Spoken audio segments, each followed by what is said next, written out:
اور یہ نعرہ لگائیں گے کافروں کی طرح یا لیتنی کنت ترابا، اے اللہ ہم نے تو ایمان نہیں بچا پایا، آج مٹی بنا دے، حساب و کتاب نہیں ہوگا، کتنا اچھا ہوگا۔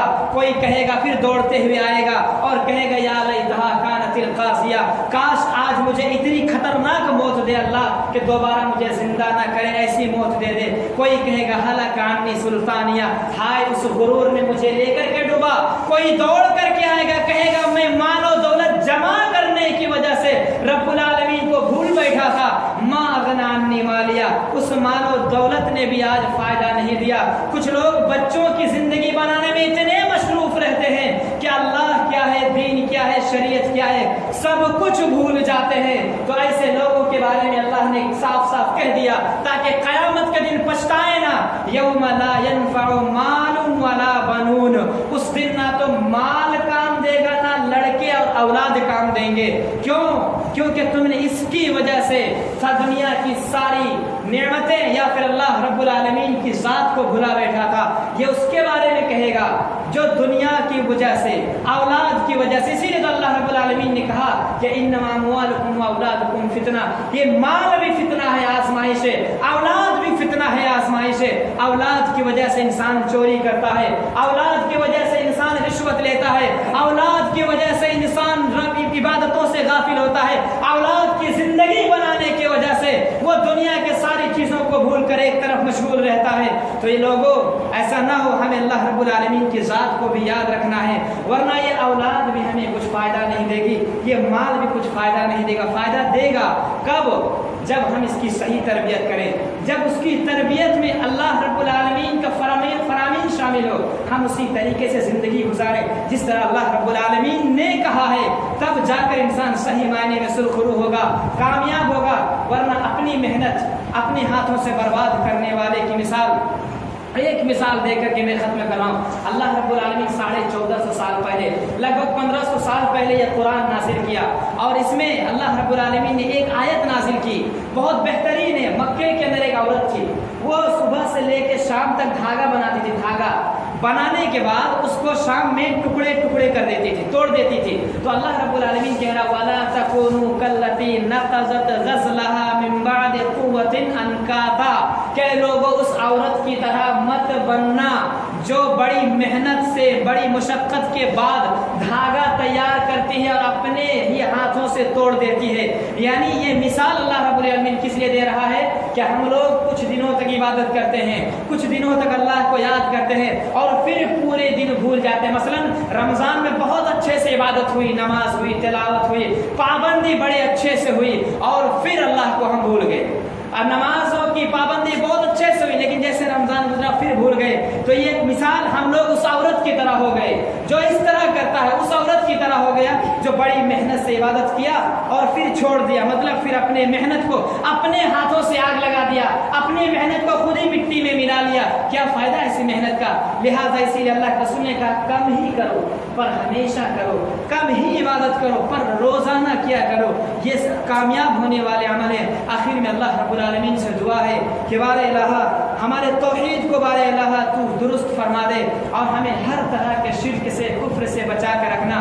اللہ یہ فتنے کا دور ہے، اس فتنے میں ہمارے ایمان کو بچا کر کے رکھنا، اس فتنے میں یہ آزمائشوں کا دور ہے۔ مولا ہم تمام لوگوں چھوٹے بڑے جتنے بھی ہیں، ہمارے ایمان کی تو اپنے ذمے اور اپنے حفاظت میں اور